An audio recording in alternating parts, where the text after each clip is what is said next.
우리 다 같이 말씀을 봅니다. 사도행전 16장 6절부터 9절까지의 말씀 같이 봅니다. 자, 다 같이 어떤 내용이 있는지 같이 한번 천천히 읽습니다. 시작.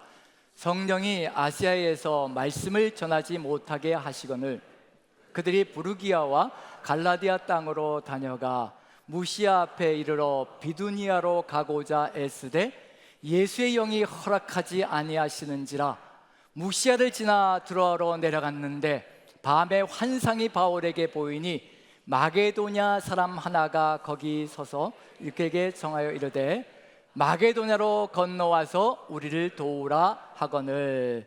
아멘. 아멘. 6절부터 8절까지의 내용은 바울의 일생에서 아마 힘든 정말 충격적인 시간이 아니었을까라는 생각이 듭니다. 9절을 만날 때까지, 9절이 이루어질 때까지 아마 긴 시간이 소요되었는데 바울에게도 우리에게도 참으로 소중한 시간이라는 생각이 듭니다. 그래서 오늘은 섭리라는 제목을 가지고 같이 한번 말씀을 나눠보려고 합니다. 섭리가 우리가 어떤 뜻인가? 섭리 그러면 좀 어렵게 느껴지는 뜻이 될 수가 있거든요. 섭리는 다른 말로 바꾸면 하나님의 뜻과 계획입니다. 하나님의 계획과 뜻. 그래서 하나님의 계획과 뜻을 우리가 측량할 수 없다는 점에서 섭리라고 또 얘기할 수가 있는데, 어쨌든 하나님의 이 계획과 뜻, 이것이 우리의 삶 속에는 때로는 너무 버겁게 느껴질 때도 참 많습니다. 우리의 계획과 우리의 뜻과 내 생각과 내 주장과 너무도 멀 때가 있거든요. 내 생각이 더 옳아 보일 때가 있고 내 계획이 더 좋아 보일 때가 있고 이렇게 하면 더 나을 것 같은데 라는 그런 생각들이 앞서가다 보면 하나님의 계획과 뜻, 그것에 일치되어지기보다는 내 생각이 앞서갈 때가 참 많습니다. 그래서 이 섭리, 하나님의 계획, 이 섭리는 무엇과 만나야 성취가 될 수 있냐면 바로 우리의 기도와 만나야 성취가 될 수가 있습니다. 그 기도는 어떤 기도일까요? 내가 원하는 것을 이루어 주십시오라는 그 기도가 아니라 이 잔을 내게서 옮겨 주시옵소서, 하지만 내 뜻대로 내 원대로 마시고 아버지 뜻대로 아버지 원대로 하시옵소서. 그 기도가 아버지 원대로 아버지 뜻대로 하시옵소서라는 그 기도가 하나님의 섭리와 만날 때, 그때 가장 아름다운 하나님 나라, 하나님의 뜻이 이루어지는 아름다운 세상이 펼쳐진다는 것, 그리고 그곳에서 우리의 찬양이 넘쳐날 것이고요, 우리의 찬양이 넘쳐나면 우리 안에 기쁨이 넘쳐나는 그 역사, 하나님은 하나님의 뜻을 따라가기만 해서 절대 우리를 절망 가운데 버려두지 않으신다는 겁니다. 우리 안에도 기쁨이 넘쳐나거든요. 찬양이 흘러넘치면 우리 안에 기쁨도 흘러넘칩니다. 그래서 오늘 전 찬양팀이 이 순서대로 쭉 찬양해 나가는 거 한번 적어봤어요. 이 곡조가, 이 가사들이 어떻게 연결되나. 오늘 설교 내용과 연결고리가 딱 맞아 떨어지더라고요. 하나님의 은혜 가운데 나를 지명하여 부르셨다. 찬양이 넘치고 기쁨이 넘치면 내 마음대로 살아가는 것이 아니라 내가 너를 지명하여 부른 이유가 그 기쁨을 평생 지켜주기 위한 것이라, 내 뜻을 따라가자 네가 측량할 수 없을지라도 내 뜻 안에 거할 때 그 감사가 넘치는 삶을 평생을 걸어갈 수 있을 것이라.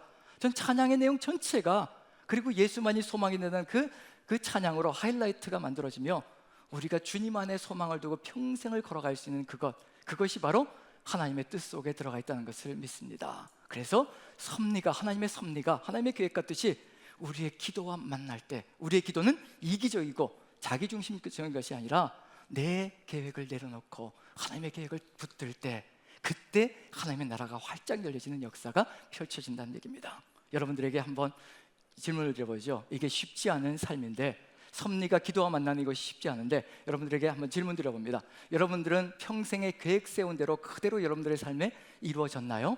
아니면 많은 것이 좌절되어졌나요? 여러분들이 계획 세운 대로 차근차근 진행되어져서 그 계획대로 여기까지 온 것인가요? 아니면 막 뒤틀리고 막히고 차단되고 이러면서 여기까지 오신 건가요? 계획 세웠던 것과 완전히 다른 방향에 와 있는가요? 제 삶 자체가 그렇습니다. 오늘 제 삶을 좀 같이 돌아볼 시점인 것 같아요. 오늘 이 주간이요, 8월 이 마지막 주간이요, 제가 창원에 이사 온 날이거든요. 그리고 9월 1일부터 9월 1일, 그때도 5년 전에도 그때도 9월 1일이 주일이었습니다. 그래서 9월 1일부터 제 사역이, 남산교회 사역이 시작되었거든요. 다음 주 1일이 9월 1일이 주일이에요. 그때가 만 5년 딱 되는 겁니다. 사역의 시작이고요. 근데 요 주간에 이사를 왔습니다. 제 의지로 왔을까요? 아니면 하나님께서 강제로 갖다가 집어넣었을까요? 어떻게 되었을까요? 강제로 집어넣었다 그러니까 억지로 그냥 질질 끌려왔다는 느낌이 드는데, 하지만 하나님의 뜻은 아름답지요. 지금 제가 행복해 보이시나요? 아니면 불행해 보이시나요? 아, 예. 그렇게 얘기하는 게 피차에 건강합니다. 예. 행복합니다. 왜 행복할까요? 힘든 일이 없기 때문에 행복할까요? 힘든 중에도 하나님께서 이끌어 가시는 그 삶의 길이 있기 때문에 행복할까요? 힘듭니다. 힘들죠. 우리 모두 다 이 세상을 살아가는데 어찌 편안할 수가 있겠습니까? 우리가 믿음을 지키며 세상 속에서 살아가는 건 절대 쉽지 않거든요. 힘들지만 어렵지만 그럼에도 불구하고 하나님께서 네가 여기 있는 것이 참 기쁘다. 너희가 여기 앉아서 예배드리는 것이 나는 너무도 기쁘다.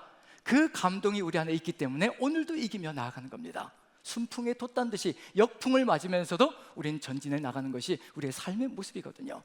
이 삶이 우리가 우연히 이루어진 것인가? 바로 섭리가 기도와 만나가면서 우리의 삶 속에서 이루어지는 것이라는 것, 그걸 우리가 깨닫는다면요, 하나님의 섭리가 얼마나 소중한 것인지도 한번 가슴에 새길 수 있지 않을까 싶습니다. 제 이야기를 잠깐이 될지 길어질지 모르겠지만 어쨌든 파노라마처럼 한번 엮어보겠습니다. 제가 고등학교 때 꾼 꿈은 이거였습니다. 공학 박사가 되는 거였습니다. 공학 박사가 되고 싶은 마음에 공대를 진학을 했습니다. 대학을 이제 공대를 진학을 한 거죠. 그런데 이것이 제 것이 아니라는 것을 깨닫는데 그리 길게 걸리지 않았습니다. 단 한 학기 만에 이건 내 길이 아니다라는 것이 절실하게 드러났습니다. 모든 것이 다 수학인 거예요. 고등학교 때는 그래도 수학을 그래도 괜찮았어요. 하면서 이렇게 수의까지 이렇게 하면서 괜찮았어요. 근데 공대를 딱 진학했더니 모든 과목이 다 수학이에요. 답이 딱딱 정확하게 떨어져 나와야 되고, 떨어져 나오지 않으면 뭔가 잘못된 거고, 그걸 찾아가면서 하다 보니까 한 학기 만에 질려버렸습니다. 이건 내 길이 아니다. 근데 나중에 알고는 제가 문과 체질이었다는 걸 깨닫고, 고등학교 때 이과를 선택해서 하는 것이 이 박정희 대통령 시절에 이게 공업강국을 만들어야 된다는 그 이념이 가득 들어차 있어가지고, 남자는 공대를 가야 밥벌이 한다, 그게 이 마음속에 가득 들어차 있어서 그랬었는데, 어쨌든 한 학기 딱 해보고 이건 아니다.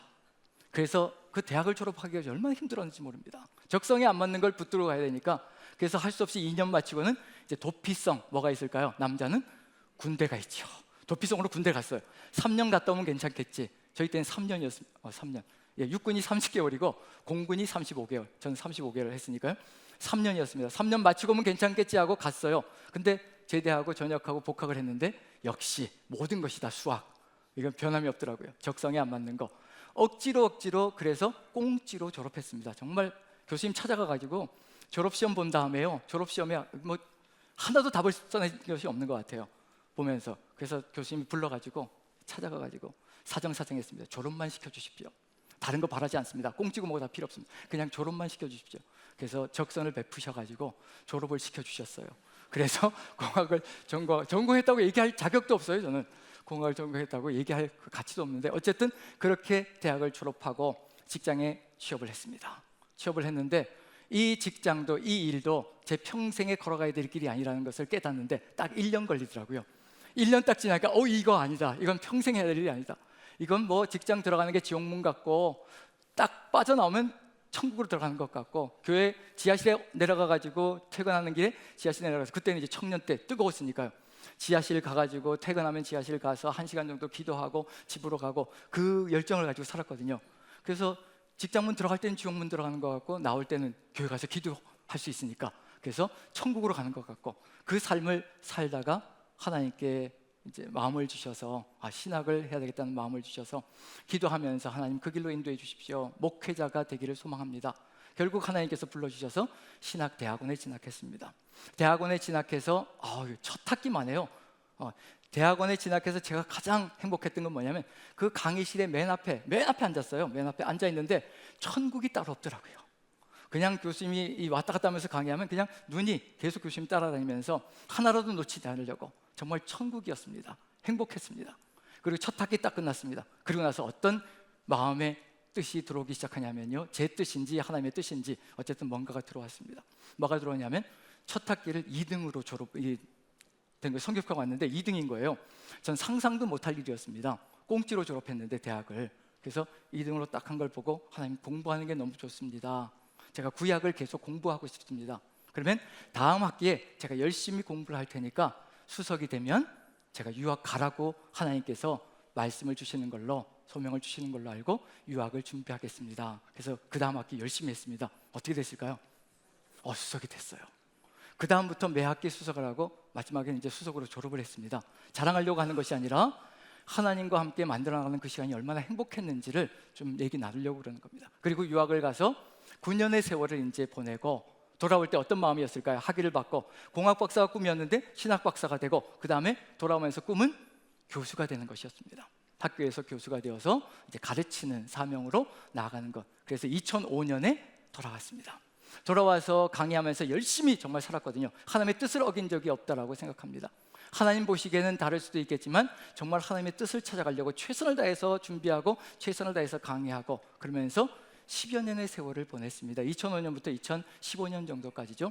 그 가운데 4번의 임용이 있었습니다. 처음 2번의 임용은 끝까지 가서 마지막까지 가서 경합이 되었고요. 결국 안 되었고 나머지 2번은 첫 번째 것은 그저 이제 서류를 받고 공개 강의 기회를 안 주더라고요. 서류는 접수했고 공개 강의 기회 못 받았고 마지막 4번째는 아예 서류가 반환돼서 돌아오더라고요.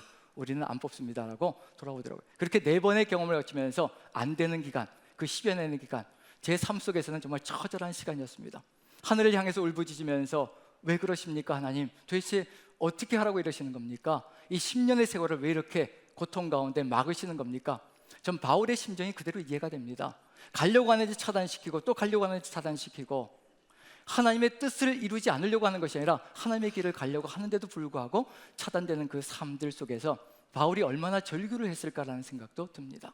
저도 10여 년의 세월 동안 정말 절규하면서 보냈거든요. 그리고 나서 10년째 되면서는 이제 다 포기하고 내려놓았습니다. 이제 교수의 길은 내려놓고 뭐라고 하나님께 기도했느냐면요, 하나님께서 만약에 저에게 어떤 학교에서 제가 지원을 하지 않더라도 당신이 꼭 필요하니 와서 강의해 주십시오, 교수가 되어 주십시오라고 아예 청빙을 하는 일이 벌어지면 학교로 가겠지만 그렇지는 않겠습니다. 제가 지원을 해서 가지는 않겠습니다. 그리고 5년의 세월을 보내는 겁니다. 5년의 세월을 보내면서 강의에 열심히 목회자 세미나라든가 성도 세미나라든가 그 과정 속에서 이제 그 5년의 기간 동안에 우리 남산교회에 와서 또 강의하는 시간들이 한 3년 정도 있었습니다. 1년마다 한 번씩 와서 이제 재원부 강사 모임에서 강의하고 뭐 이렇게 성경대학에서 강의하고 또 재원부 전체 모임에서 강의하고 이러면서 남산교회 한 3년 정도 와서 그 기간 동안에 있었죠. 이제 그 기간을 보내면서 이제 모든 걸 다 내려놓고 오직 강의에만 전념하며 이게 내 평생에 이제 걸어가야 될 길이라 이 강의하는 것이 내 삶이 될 것이라 그러면서 이제 지냈는데 어느 날 갑자기 2018년이었습니다. 어떤 일이 벌어졌을까요? 저는 학교에서 이렇게 오세요라고 콜이 올 걸로 기대하고 그리고 기대하면서 기도하면서 지나왔는데 2018년에 강 목사님이 저기 인천에 이제 따님이 계시니까 거기 올라왔다가 저한테 보자고 점심 같이 하자고 연락이 왔어요. 그래서 오랜만에 한번 점심 같이 드시려고 그러시나 보다 생각하고 이제 인천으로 가서 강 목사님을 만났습니다. 근데 식사하면서 이런 얘기를 하시는 거예요. 내년 2019년이 내가 은퇴인데 후임자로 당신을 생각하고 있다고 한번 생각해 보라고. 근데 그 자리에서 거절을 할 수가 없겠더라고요. 왜냐하면 제 머릿속에 가득 들어차 있는 게 있거든요. 2005년에 한국에 돌아와서 머릿속에 가득 들어차 있던 것 바로 교수의 일이었거든요. 교수의 직이었거든요. 그래서 2005년부터 계속해서 걸어가면서 교회에서도 사역을 하고 그 다음에 학교에서 강의하고 이중으로 이렇게 사역을 했었는데 2005년, 2006년에 그 교회에서 사역할 때 담임 목사님이 보고 목회도 잘 할 것 같으니까 그래서 이런 이야기를 하셨어요. 목회자의 길로 나가는 게 어떻겠냐, 미국에서 지금 자리가 났는데 그쪽에 갈 사람이 필요한데 한번 가보면 어떻겠느냐. 저는 그 자리에서 거절했습니다. 담임 목사님 없이 건방지게 아닙니다, 그건 제 길이 아닙니다. 저는 이미 강의할 걸로 생각하고 교수의 직을 놓고 기도하며 왔습니다. 그건 제 길이 아닙니다. 그리고 이제 거절했거든요. 담임 목사님이 깜짝 놀래가지고 그럼 지금 당장 식답하지 말고 일주일 정도 사모님하고도 좀 상의해보고 그래야지 혼자서 그렇게 다 결정하냐고, 일주일 시간을 줄 테니까 한번 결정하고 같이 얘기 나누자고. 그래서 일주일 시간 주셨는데 제 머릿속에 가득 들어차 있는 게 이미 그 길이었기 때문에요, 다른 게 들리질 않는 거죠. 그러면서 이제 가서 얘기하고 아닙니다라고 얘기를 하고, 그리고 강 목사님 그렇게 만났을 때에도 그 자리에서 거절은 못 하겠더라고요. 어르신이 올라오셔가지고 이렇게 얘기해 주셨는데 또 눈도 잘 안 보이시는데 여기까지 올라와서 만나자 해서 그런 얘기를 하시는데 그 자리에서 거절은 못 하겠고 또 가서 집에 가서 이제 고민하면서 어떻게 해야 됩니까? 아내하고도 얘기하고 그때까지도 제 머릿속에는 다른 계획이 가득히 들어차 있으니까요, 그게 안 들리는 거죠. 그래서 전화 드려서 거절드리기에는 너무 죄송스럽고 예의가 아닌 것 같고, 그래서 편지를 썼어요. 편지를 써서 죄송합니다 이렇게 해서 이제 목사님께 보냈습니다. 그리고 나서 이것이 끝난 것으로 저는 생각했거든요. 한번 거절하면 모든 게 끝나는 거죠. 그래서 거절하면 끝나는 것으로 생각하고 있었는데, 장로님 한 분이 전화를 주셨습니다. 가서 만나고 싶다고. 우리 대표단들이 가서 만나고 싶다고. 제가 말씀드렸죠. 편지를 보내서, 목사님께 편지를 보내서 이게 제가 할 수 없다라고, 저는 계획이 다른 길로, 강의가 저한테는 딱 맞는 체질이라고. 여러분들도 잘 아시잖아요. 제가 설교하는 것보다 강의하는 게 딱 체질이라는 거. 강의하면 눈빛이 달라진다고 얘기들을 하시더라고요. 네, 몸짓도 눈빛도 달라진다고 얘기하셔서 제가 강의 체질이라는 걸 저도 딱 아니까, 아닙니다 목사님, 그렇게 거절했는데 편지를 보내드렸습니다 했더니 다 우리 돌려서, 청빙위원회에서 다 돌려서 다 봤습니다. 그렇지만 한 번 더 얘기를 나누고 싶습니다. 그래서 장로님 세 분이 이제 부천으로 올라오셨어요. 토요일에, 그것도 일들 마치고 오셔야 되니까 토요일에 저녁 때 7시쯤 만났거든요. 그럼 7시 만나고 8시쯤 하면 이제 차를 타고 내려가시면 새벽에 도착하시는 거예요, 창원에. 그때가 주일이거든요. 그럼 또 주일날 예배 또 나오실 거란 얘기죠. 그걸 제가 느끼면서 이게 인생이 뭐라고, 이 인생이 뭐라고 이렇게 장로님까지 오셔서 이러시나. 그때부터 뭐가 달라지기 시작하냐면 기도가 달라지기 시작했습니다. 그때부터 제 계획으로 가득 들어차 있던 기도가요, 이거 이루어달라고 했던 기도가요, 이제 바뀌어지기 시작한 거예요. 하나님 뜻이 무엇입니까? 아버지의 뜻이 무엇입니까? 아버지의 계획이 무엇입니까? 그 15년 세월이잖아요. 2005년부터 2018년, 19년까지 정말 제 계획을 놓고 하나님께, 그게 전 나쁜 거라고 생각한 적이 없습니다. 그게 하나님의 뜻을 어긴 거라고 생각한 적이 없습니다. 정말 학교에서 학생들을 만날 때는 최선을 다했고요, 교회에서 청년들을 만날 때 최선을 다했고요, 정말 하나님의 마음을 가지고 최선을 다했습니다. 근데 하나님께서는 제가 다른 곳에 있어야 된다는 것을 이미 계획을 세우셨고, 근데 그 전에 얘기하셨을 때는 제가 이런 지하에 거절을 했습니다. 이건 제 길이 아닙니다. 제 속에 뭐가 가득 차 있었기 때문에 제 생각과 제 계획과 제 뜻이 이 안에 가득 들어차 있거든요. 하나님의 계획이 들어올 여지가 없었습니다. 지금은 압니다. 지금은 제가 좋아하는 것들이 이 가슴 속에 가득히 들어차 있어도 지금도 어디 가서 정말 마음껏 강의하고 싶은, 30분 만에 끝내는 것이 아니라 정말 50분, 2시간, 3시간 그냥 강의하는, 그것이 너무 그리울 때가 많거든요. 그럼에도 불구하고 여기에 세워주신 그 이유가 무엇일까, 그 뜻이 무엇일까 계속해서 찾아가고 있는 중입니다. 그 찾아가는 과정 속에 어려움도 있고 힘겨움도 있고, 우리 성도님들 또한 어려움 가운데 거하는 그런 내용들도 있을 것이라 생각되어집니다.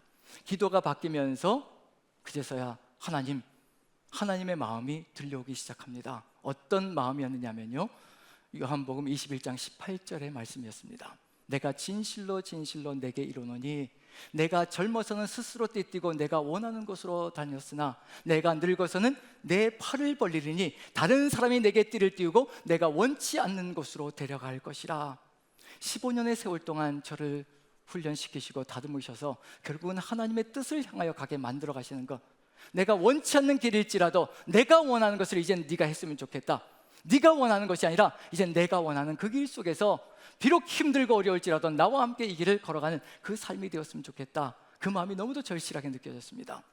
이 과정을 거치면서 저에게는 15년 세월이거든요. 짧은 세월이 아닙니다. 그 과정을 통과하며 하나님의 뜻에 맞춰가는 것이 얼마나 버겁고 어려운 것인지를 아주 절실하게 깨닫습니다.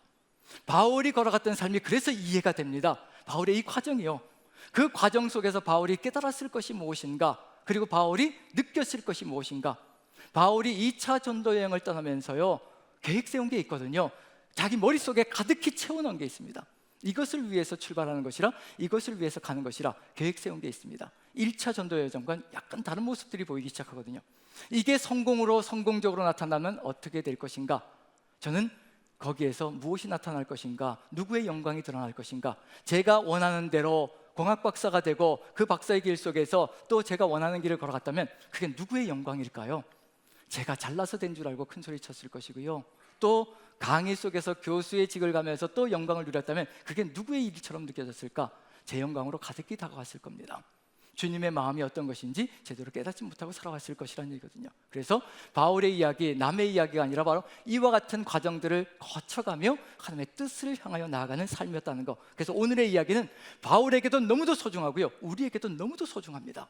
짧은 3-4절밖에 안 되지만요, 우리에게도 분명히 새겨야 될 그 내용이 있거든요. 내가 너를 지명하여 불러나니 내 안에 거하라. 내 안에 거해야만 하나님의 그 기쁨이 평생토록 걸어갈 것이라, 그걸 알려주고자 하는 하나님의 그 뜻이 들어가 있습니다. 그래서 바울이 먼저 출발할 때, 2차 전도 여행을 출발할 때요, 어떤 마음으로 출발했는지 한번 살펴보시죠. 하나님의 계획과 어떤 차이가 있는지 한번 살펴봅니다. 한번 보시죠. 자, 15장, 사도행전 15장 36절 같이 읽습니다. 시작. 후에 바울이 바나바더러 말하되 우리가 주의 말씀을 전한 각성으로 다시 가서 형제들이 어떠한가 방문하자 하고, 이게 바울의 계획이었습니다. 누구의 음성이 들리지 않나요? 성령의 음성이 들리지 않습니다. 며칠 후에 바울이 바나바더러 말하되 우리가 주의 말씀을 전한 각성으로 다시 가서 형제들이 어떠한가 방문하자 하고, 이제 그동안 쌓아두었던 그 교회들을 돌아보면서, 그동안 전도했던 그 교회들을 돌아보면서 그 교회를 견고히 하고 든든히 하자는 그런 의미가 이 안에 들어가 있습니다. 하나님의 뜻을 어기는 건 아닙니다. 절대로 어기는 건 아니죠. 교회들을 세워가려고 또 자신을 헌신하고 최선을 다해서 살아가려고 몸부림치는 그 내용이 이 안에 들어가 있기 때문에 그렇습니다. 그 교회들을 세워나가자. 근데 하나님은 어떤 계획을 가지고 계실까요? 우리는 사도행전을 읽어서 알거든요. 하나님은 유럽을 향한 계획을 세우고 2차 전도 여행을 보내시는 겁니다. 하나님의 계획 속에는 유럽으로 넘어가는 겁니다. 배를 타고 넘어가는 거예요. 근데 바울은 이 아시아 지역, 지금 튀르키예, 터키 지역에서 전도를 하려고, 거기에서 이제 하나님의 뜻을 이루어가려고 출발하고 있는 중입니다.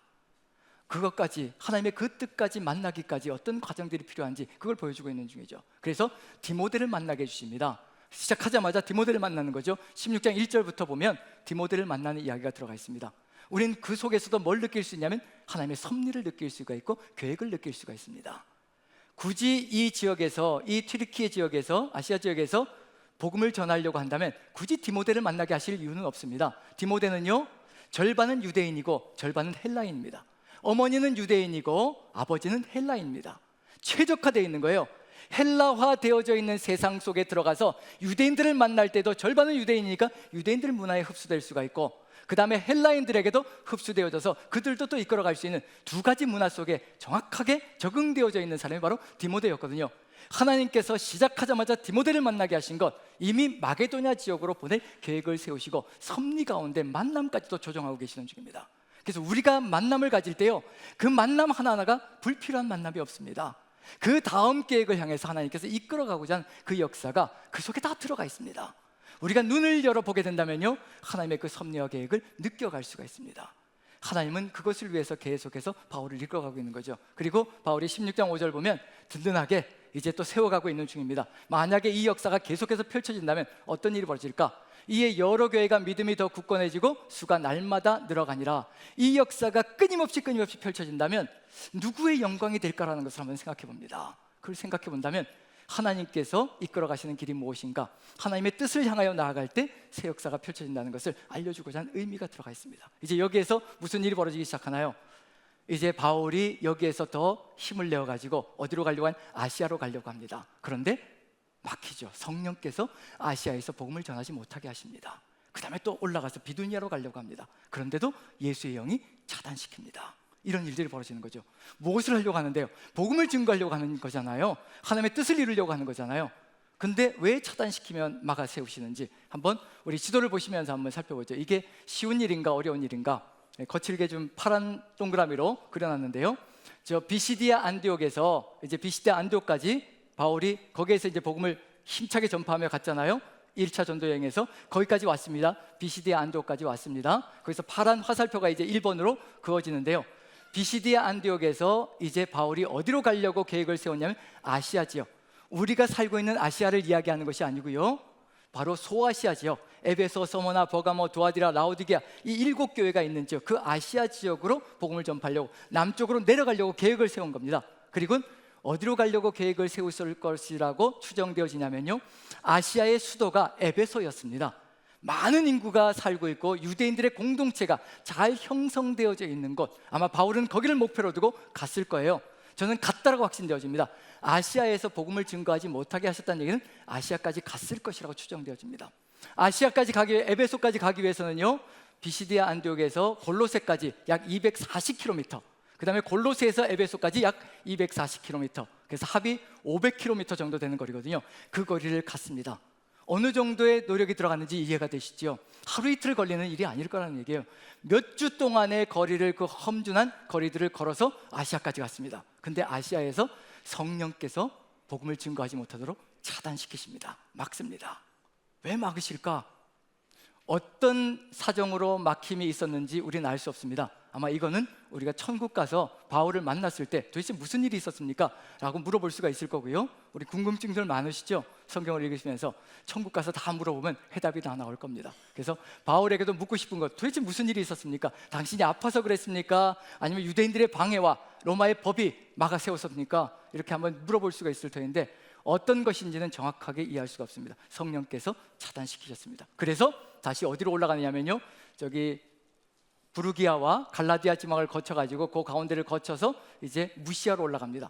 북쪽 지역으로 올라가죠. 무시아로 가서 어디로 가려고 애를 썼다고 되냐면 바로 비두니아로 가려고 애를 썼다라고 되어 있습니다. 저 화살표 2번으로 가는 거죠. 비두니아로.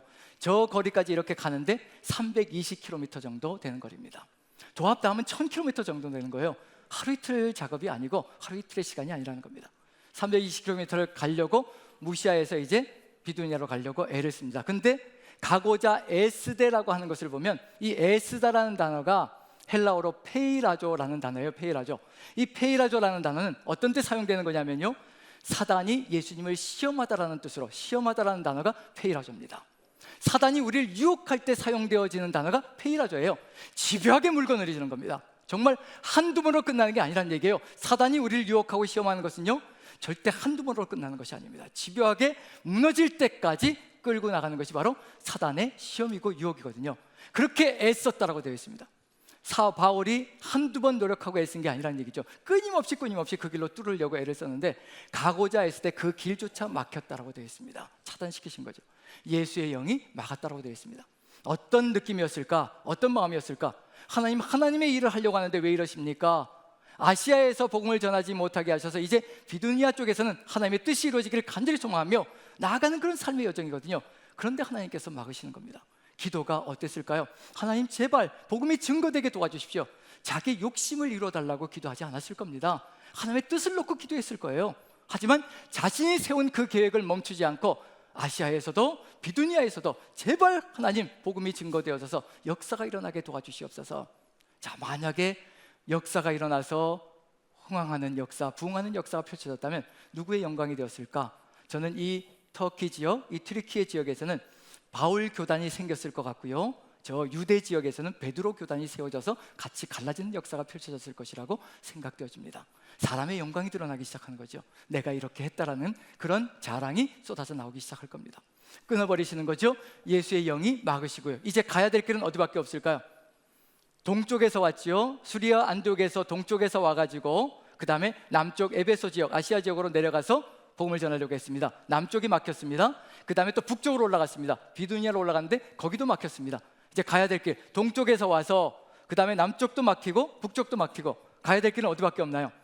이제 서쪽밖에 남은 것이 없습니다. 서쪽도 인도함을 받으며 간 게 아니거든요. 인도함을 받으며 간 게 아니라 이제 거기밖에는 출구가 없으니까, 탈출구가 없으니까 거기로 방향을 트는 겁니다. 무시아를 지나서 드로아까지 간 겁니다. 드로아까지 갔을 때 저는 여기서부터 무슨 일이 벌어졌을 것이라고 확신되어지느냐면요, 바울의 기도가 달라졌을 것이라고 확신합니다. 차단되어질 때마다 하나님 뜻이 무엇입니까? 묻다가 자신의 계획을 뒤바꾸는 역사가 펼쳐졌을 겁니다. 하나님께서 계획하신 것이 무엇입니까? 하나님께서 뜻하신 것이 무엇입니까? 제가 이 계획을 세우고 왔는데 하나님, 이 계획이 하나님의 뜻이 아니라면 하나님께서 계획하신 것이 무엇입니까? 우리의 삶의 여정 속에서도 마찬가지입니다. 차단되어질 때요, 다시 한 번 더 생각해 보십시오. 이게 내 계획인가, 내 주장인가, 내 뜻인가? 하나님께서 정말 나를 위하여 계획 세우신 것인가? 한 번 더 생각해 보고 그 차단되는 것이 오히려 은혜일 수가 있습니다. 왜냐하면 하나님께서 더 큰 영광으로 평생의 영원한 기쁨으로 우리를 이끌어 가시려고 하신 하나님의 뜻이 그 안에 들어가 있기 때문에 그렇습니다. 그걸 보여주시려고 하는 거거든요. 자, 그렇다면 한번 비교해 봐야 될 게 뭐가 있냐면요, 바울이 떠나올 때 이 드로아까지 올 때까지 어떤 계획을 가지고 어떤 뜻을 가지고 왔는지 1차 전도 여정과 2차 전도 여정을 한번 비교를 해보죠. 1차 전도 여정 출발할 때와 2차 전도 여정 출발할 때 무엇이 차이점이 있는지 한번 살펴보면서 하나님께서 왜 차단시키시는지 한번 살펴보면 좋을 것 같습니다. 한번 읽어보죠. 도표를 보시면서 자, 사도행전 13장 1절부터 3절까지는요 바울이 1차 전도 여정을 출발할 때 시작점입니다. 같이 한번 읽어봅니다. 시작. 교회 선지자들과 교사들이 있으니 곧 바나바와 니게르라 하는 시므온과 구레네 사람 루기오와 분봉왕 헤롯의 젖동생 마나엔과 및 사울이라. 주를 섬겨 금식할 때 성령이 이르시되 내가 불러 시키는 일을 위하여 바나바와 사울을 따로 세우라 하시니 이에 금식하며 기도하고 두 사람에게 안수하여 보내니라. 2절만 보아도 분명히 알 수 있는 게 뭐냐면요, 주를 섬겨 금식할 때 성령이 선치권을 붙드시는 겁니다. 선교는, 우리의 사명은요 성령의 주도권 가운데 있어야 합니다. 성령께서 이르시는 겁니다. 성령께서 이르시되 내가 불러 시키는 일을 위하여, 하나님의 사명이고요 하나님의 길입니다. 하나님께서 불러서 하나님께서 시키는 일을 위하여 우리가 나아가는 것이고요, 그 길을 향해서 나아가는 것이 우리의 사명 속에 들어가 있습니다. 내가 불러 시키는 일을 위하여 바나바와 사울을 따로 세우라. 선교의 사명, 우리의 막중한 사명들 모두 다 누가 선치권을 잡고 누가 주권을 가지고 걸어가야 될 것인가? 오직 우리를 지명하여 부르신 하나님께서 우리의 주권자가 되셔서 우리의 걸음을 인도해 가셔야 합니다. 그래야 그 안에서 우리의 기쁨이, 온전한 기쁨이 넘치고요 영원한 기쁨을 가지고, 영생의 소망을 가지고 하나님 나라를 이루어가는 역사가 펼쳐질 것이라는 얘기거든요. 지금 여기서 출발할 때 이미 성령의 역사가 가득 들어차서 출발합니다. 이에 금식하며 기도하고 두 사람에게 안수하여 보내니라. 금식하고 육신의 욕망을 끊어내고 교회 공동체가 하나님의 뜻을 받들어서 하나님의 뜻 가운데 일치되어진 그 기도를 가지고 공동체가 하나 되어서 바울과 바나바를 선교로, 사명으로 전파하고요 그리고 또 다시 보내는 역사가 펼쳐지고 있는 중입니다. 그 역사가 시작점이었습니다. 그런데 2차 전도 여정 한번 읽어보죠. 사도행전 15장 36절 37절 같이 읽습니다. 시작. 바울이 바나바더러 말하되 우리가 주의 말씀을 전한 각 성으로 다시 가서 형제들이 어떠한가 방문하자 하고 바나바는 마가라는 요한도 데리고 가고자 하나. 자, 여기서 성령의 음성을 따라갔다면 어떻게 됐을까요? 성령께서 불러 이르시되, 불러 시키는 일을 위하여 또다시 바울을 보낸다라고 얘기하며 마가도 데려가라라고 하셨다면 어떻게 됐을까요? 심하게 다투는 역사도 사라졌을 것이고 다른 길이 열려졌을 것이라고 생각되어집니다. 바로 이 삶 속에서 이미 누구의 주권이 들어가 있는가? 바울의 주권이 들어가 있음을 우리가 볼 수가 있습니다. 그것이 하나씩 하나씩 차단되어지면서 어디로 옮겨가는 것인가? 이제 하나님의 뜻으로 성령의 인도하심으로. 그럼 바울이 무엇을 했을 것인가? 드로아에 와서 무엇을 했을 것인가? 저는 간절히 기도했을 것이라고 생각되어집니다. 기도의 방향이 바뀌었을 것이라고 저는 확신합니다. 제 기도의 방향이 15년 만에 바뀌어졌던 것처럼 바울도 이 험난한 고생길을 통하여서, 차단되어지는 그 역사를 통하여서 기도의 제목이, 기도의 내용이 바뀌었을 것입니다. 내가 원하는 것을 이루어 주십시오, 내가 뜻하는 것을 이루어 주십시오, 그것이 아니라 하나님의 뜻이 무엇입니까? 하나님, 제가 어디로 가야 합니까? 어디로 가야 하나님의 뜻이 온전하게 이루어집니까? 그때 밤에 환상이 보입니다. 마게도냐인 한 사람이 서서 와서 우리를 도우라라는 간절한 음성이 들리기 시작합니다. 왜 이때일까? 왜 이때일까? 만약에요 바울에게 비시디아 안디옥에서 하나님께서 이 마게도냐인의 환상을 보여줬다면요, 저는 이런 제 바울은 이건 아무것도 아니라 무시해버렸을 것이라고 생각되어집니다. 15년 전에 제가 2005년에 2006년에 목회를 하는 것이 어떻겠느냐라는 그 말이 들려요. 그건 절대로 제 머릿속에 들어올 여지도 없었습니다. 이런 제 단칼에 그 자리에서 아닙니다라고 거절해버렸습니다. 지금은 아니지만요, 거절해버렸습니다. 제 머릿속에 제 것이 가득 들어차 있거든요. 그것이 하나님의 뜻과 어그러진 것이 아닌데도 불구하고 제 것이 가득 들어차 있었습니다. 그러니 하나님의 음성이 들어올 여지가 없는 거지요. 정말 어느 누군가가 간절한 눈빛으로 환상 가운데 저에게 그때 제발 나를 도와라, 목회자가 되어서 제발 나를 도와라, 그 이야기가 있어도요, 저는 교회 학교에 가서 사역자들을 세우는 게 저 사람들을 돕는 거다 생각하면 내 합리화가 이루어졌을 겁니다. 목회자들을 세워야 교회가 살 수 있으니까 그 합리화를 세우면서는 그 길로 갔을 겁니다. 바울이 이와 같은 차단되는 경험들을 하지 못했다면요, 절대 그 환상으로 하나님의 뜻으로 받들지 못했을 거라는 얘기거든요. 어려움과 고난의 시간들이 하나님의 뜻을 받드는 그런 여지가 될 수 있다는 것을 바울의 이야기가 우리에게 보여줍니다. 서서요, 마게도냐 사람이 서서, 앉아있지도 못하고 서서 간절하게 울부짖고 있는 겁니다. 와서 우리를 도우라. 도우라는 단어가 헬라어로 보에세오라는 단어인데요, 이 복음서 속에 두 번 딱 등장합니다. 두 번 등장하는데 어떤 때 등장하냐면 귀신 들린 부모가요, 귀신 들린 아이를 둔 아빠가요, 귀신 들린 딸을 둔 엄마가요, 간절하고 애절하게 제발 우리를 도와주십시오, 거기에만 사용되어집니다. 그게 보에세오입니다. 그럼 마게도냐 지역이 얼마나 처절하게 무너져 있는지 짐작이 가지요. 귀신 들려서 아들을 둔 아버지가 예수님께 와가지고 우리 아들이 불에도 던져지고 물에도 던져지고 언제 죽을지 모르는 삶을 살아가고 있습니다, 제발 도와주십시오. 그 보에세오가 바로 그 간절함이거든요. 이 마게도냐 사람이 바로 그렇게 간절하게 울부짖고 부르짖고 있는 중입니다.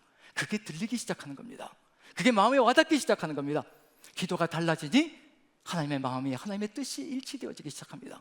그리고 나서 바울의 고백을 들어보시죠. 한번 읽어봅니다. 16장 10절 어떤 결과에 봉착하는지 보시죠. 같이 읽어봅니다. 시작. 바울이 그 환상을 보았을 때 우리가 곧 마게도냐로 떠나기를 힘쓰니 이는 하나님이 저 사람들에게 복음을 전하라고 우리를 부르신 줄로 인정함이로라. 이 인정하기까지, 하나님의 뜻을 인정하기까지, 내 마음속에 확증을 받기까지 이 과정들이 처절하지만, 하지만 이것이 인정되어질 때 내 뜻이 아니라 하나님의 뜻이 이루어지는 역사가 펼쳐집니다. 하나님의 뜻, 인정하다라는 단어도 참 의미가 깊습니다. 쉼비바조라는 단어인데요, 쉼이라는 단어, 신이라는 단어가 붙으면 함께라는 뜻입니다. 함께 걷다, 함께 한 마음이 되다라는 뜻이거든요, 쉼비바조는요. 그래서 인정하다라는 것은 하나님의 마음과 함께 걷는다, 하나님의 마음과 함께 하나 되었다라는 뜻입니다. 바로 기도가 그 길로 나가게 만들어주는 거거든요. 섭리가 하나님의 놀라운 계획과 뜻이 우리의 기도와 만날 때 하나님의 역사가 펼쳐지며 하나님의 뜻이 이루어지는 세상이 만들어진다는 것을 우리에게 알려주고 있는 것이 바울의 이야기 속에 들어가 있습니다.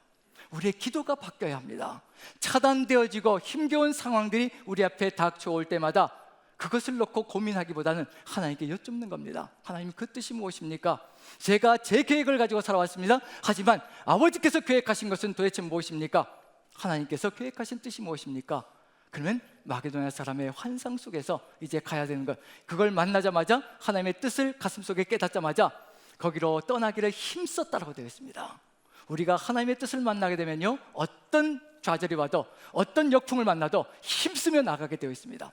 바울이 바로 그 길을 걸어가며 나아가는 역사가 펼쳐지는 것, 결코 하루아침에 이루어지는 것은 아니지만 우리가 나아가는 이 길 속에서 하나님의 섭리는 반드시 우리의 기도와 일치가 되어져야 되며 그 길 속에서 하나님께서는 우리의 기쁨도 가득히 채워주시기를 간절히 소망한다는 것. 그래서 어디에 가장 먼저 도착하게 되는가? 이제 다음 주부터 해야 될 내용인데요, 빌립보에 도착하게 되지요. 건너가서 빌립보에 도착하게 되는데, 빌립보가 어떤 교회든가요? 하나님께서 그곳으로 보내셔서 빌립보서를 읽어보면 우리가 대충 압니다. 빌립보서 안에는 어떤 단어가 가득히 들어차 있냐면요, 기쁨이란 단어가 가득히 들어차 있습니다. 동역자를 만나게 해주시고, 루디아라는 동역자를 만나게 해주시고요, 기쁨이 넘치게, 그리고 빌립보 교회를 향하여 항상 감사한다고 얘기하는데 그들의 복음의 시작부터 끝까지 바울을 지지하고 후원하는 동역자가 되었다는 겁니다. 기쁨도 넘치게 해주시고 하나님의 뜻도 이루어가며 역풍을 만날 때에도 하나님의 뜻 가운데 거하게 만들어 가시는 그 놀라운 역사가 우리 바울의 삶 속에, 또 우리의 삶 속에도 가득히 들어차는 길은 바로 하나님의 그 놀라운 계획과 뜻이 우리의 기도와 일치가 되어져서 하나님의 뜻 가운데 거할 때 바로 이와 같은 역사로 나아갈 것이라는 것을 마음에 새기시며, 지금 혼란 가운데 혹은 좌절 가운데 혹은 하나님께서 막아 세우시는 그런 경험들을 하고 계시는 분들이 계시다면 다른 것이 없습니다. 무릎을 꿇고 아버지의 뜻이 무엇입니까? 제 계획에 어그러진 것이 무엇입니까? 물으며 하나님과 함께 나가는 삶이 된다면 바울과 같이 또 주의 뜻을 이루어가는 귀한 역사로 마감되어질 줄로 믿고요, 우리 모두가 그 길로 나가는 삶이 되기를 간절히 축원드립니다. 우리 같이 한번 기도했으면 좋겠습니다. 우리 마음을 모아서 지금 우리의 삶의 여정 속에서 한번 점검해 보았으면 좋겠습니다. 지금 우리가 여러 가지 막히는 상황 속에 있습니까? 아니면 정말 일사천리로 나아가고 있는 상황 속에 있습니까? 막히고 있다면 무릎 꿇고 기도하며 주님의 뜻이 무엇입니까? 다시 한번 묻고 주님이 주신 그 길로 나아가는 그런 삶이 되기를 소망하며, 그리고 일사천리로 나아가는 삶의 여정이 있을 때 이것이 정말 아버지의 뜻입니까? 아버지께서 계획 세우신 것을 우리가 걸어가고 있는 중입니까? 다시 한번 묻고 점검하며 하나님과 함께 나가는 그 길을 다시 또 세워가는 우리의 삶이 될 수 있도록 우리 같이 한번 기도했으면 좋겠습니다. 하나님, 아버지의 뜻을 깨닫게 도와주옵소서. 오직 지명하여 부르신 그 뜻이 무엇인지 깨닫게 도와주시오. 아버지와 함께 인정하고 나아가는 삶이 되게 도와주시옵소서. 다 같이 한 목소리로 기도합니다. 사랑의 하나님, 우리 하나님께서 함께 해주셔서 우리가 아버지의 그 뜻을 가슴속에 새기며 받들어 나가기를 간절히 소망합니다. 아버지, 부족하고 연약하기에 이 땅의 것에 혈안되어져서 살아갈 때가 참으로 많습니다. 이 땅에서 잘 될 때에는 내가 잘나서 된 줄 알고, 그리고 이 땅에서 막힐 때에는 아버지 왜 그러십니까? 라고 절규하며 탄식하며 걸어갈 때가 참으로 많습니다. 어떤 상황에서든지 아버지의 뜻을 묻고 아버지의 길을 따라 함께 하나 되어 걸어가는 그런 삶이 될 수 있도록 오늘 이 시간에 저도 세워주시고 우리 모든 성도님들을 세워주시어 아버지의 뜻 가운데 거하게 인도하여 주시옵소서. 주께서 함께 하실 줄 믿고 우리 구주 예수 그리스도 귀하신 이름 받들어 기도합나이다.